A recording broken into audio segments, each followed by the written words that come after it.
Sally here, and I am back from Creativation.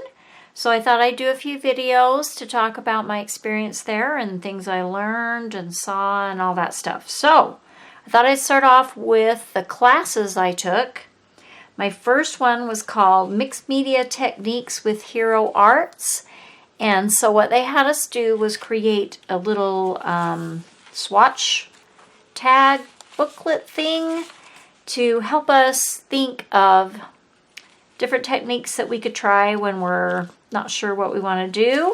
And they were wanting to show us ways we could use their products in new ways. So let me get my paper here to remember what we did. So this first one is the Hero Paste, and so we put it through the stencil. They gave us lots of cool products, so we got this Swirl Stencil, and you can let it dry for a smooth finish, let it dry by itself. Or if you do heat embossing, I don't know, I didn't do a very good job, but if you heat it for too long, then it bubbles up. I don't know if you can see those bubbles or not. And then when it was dry, we used gold wax, or maybe it was gold metallic glimmer ink, and then you burnish. You were just supposed to get like to bring out the raised dots. I didn't do that great, but anyway, that's what we did for that one. Then the next one is also the Hero Paste, and we dyed it with the Reactive Reinkers. So they have Reactive Ink. That's what these are. They gave us these, and we had reinkers that we colored the paste with before we put it through the same stencil. And then we just sprinkled some embossing powder. It's called sand embossing powder on the top and let that dry. And this next one was my very favorite. We again used the Hero Paste through this stencil, which is called, what's it called? Victorian stencil. And then we sprinkled gold embossing powder on top. And this one we ink blended with, we used Splash Color Reactive Ink, and we just used a blending brush, did it heavier at the bottom and just went lighter as we got to the top. Then we used Blue Hawaii Reactive Ink at the bottom. And then we spritzed the whole tag with white iridescent shimmer spritz. And I don't know if you can see, but my lighting is not good. But anyway, it's very pretty. Then the next tag was Reactive Ink. We used the Blue Raspberry. That's this little ink cube here. And we, just blended it on again with a blending brush.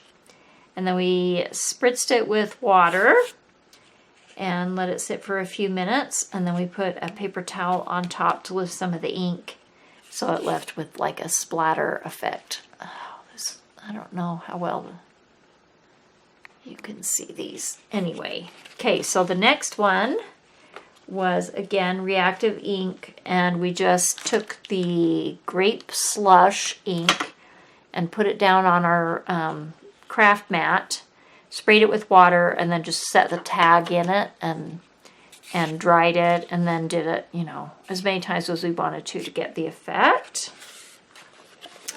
Then this next one was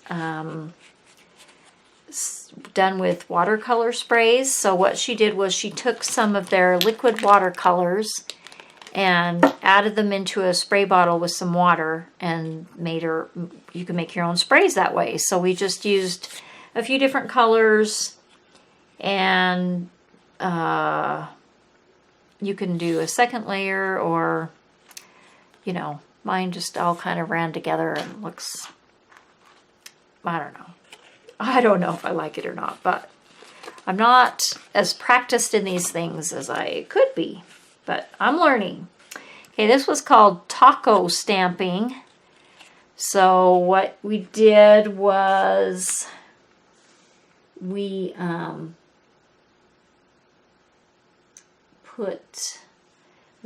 inked they had a prose stamp that just had, you know, some text on it, and we smushed, you know, colored it with our ink cubes, and then you fold the stamp in half and then just dab it randomly in 2 different colors. And then we did the same thing with these. We got this one in these, what is this stamp set called? Oh, that's tiny.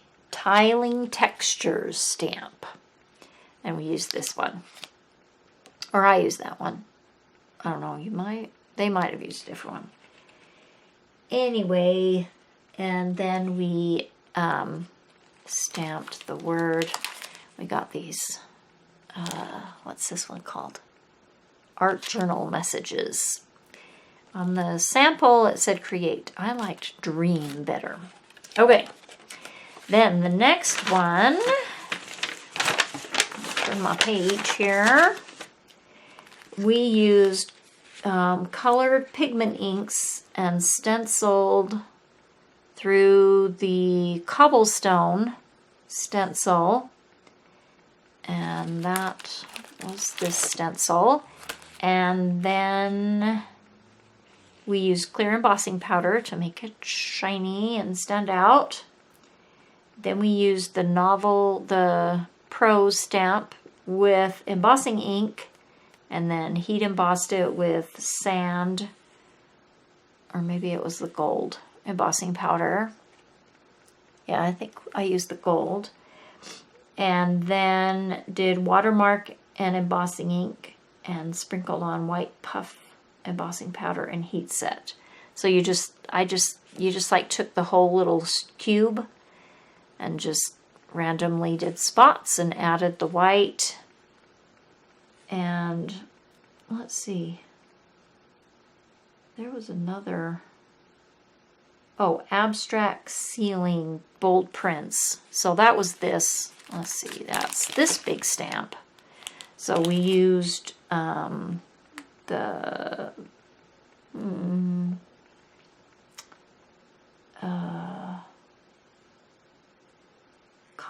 let's see. Anyway, we used a blue ink and heat embossed it with clear embossing powder on that one too. So, and had a few techniques on it. This one, they had these glimmer metallic inks, but they were in a pot, so they were pretty thick, and so we just took a little brush and just ink splattered on this to make an easy like galaxy. So there's gold and white. And this one was my favorite. We used those same metallic inks and used them through this stencil again. This stencil. And just, we used gold, blue, and purple and just randomly stenciled through. They're so pretty. And then this one, we sprayed the liquid watercolor sprays. Then we taco stamped the abstract ceiling. That's this one again. And used white puff embossing powder, and so it kind of puffed up and gave it a raised look. And then splattered with the white glimmer metallic ink again. And then we have this butterfly that was gold heat embossed onto some blue cardstock. So this was already heat embossed for us, and we just cut it out. really tell, but I did not try very hard to cut that well. And then this was the last one. And so we sprayed, again, the liquid watercolors in the background and used the cobblestone stencil and some sapphire pigment ink. And we just put the stencil on and just smushed the ink cube right through the stencil. And then covered it with clear embossing powder and heat embossed it. And then we sprinkled it with the gold glimmer metallic ink. And then we had a gold embossed dragonfly that was on vellum. And we were supposed to put that with foam adhesive and I forgot. So that is all of the tags. They gave us this blank one to put what it was, and then we had a little reminder of what each thing was. And so the idea was to use this for inspiration, and you know, you can do this and then add, you know, another technique. So you could, you know, put your paste through on here and do heat embossing on here, you know, and add to it. But so that was that. And then they gave us the stuff to make a card. And I started it and I tried to hurry and finish it, but we didn't have enough time. So here's what I got done. We again did the sprays on here. And then we stamped with the text stamp in gray ink. And then we have this stencil or frame stamp and gold heat embossed that, and somehow I got embossing powder there, but there's a few other things to do to it, so I thought maybe I could just finish it, and you can see how they do it. Of course, I don't have all the products that they used, so I'm just going to do my best to use what I have and maybe finish this up.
Let me just show you everything we got. Although now it's all kind of messed up, but we got this. We got 3 stencils: the cobblestone, the Victorian, and the swirl. Yeah, swirl. And then we got quite a few stamps. We got this stamp set of the tiling textures, the art journal messages, and we got this background, red rubber background of abstract ceiling patterns, and this cool frame. It's an A2 size. And then these, what's this stamp set called? Critter Silhouettes. So that, and then we also got these 3 colors of liquid watercolor. And these 2 little ink cubes, blue raspberry grape slush. They're reactive, so similar to Distress Oxides, I think. And we also got their new metal palette knife. It was so nice to have a metal one rather than plastic, which is what usually we do. So we made this fun thing, and we got the stuff to do the card. I did part of it there and just finished it up. So that's that. And this class was super fun. It was taught by Maria Willis. And she did a great job, and it was super fun. She was a great teacher. Kept a good pace. So, anyway, that was my fun Hero Arts Mixed Media Techniques class. So, thanks for watching.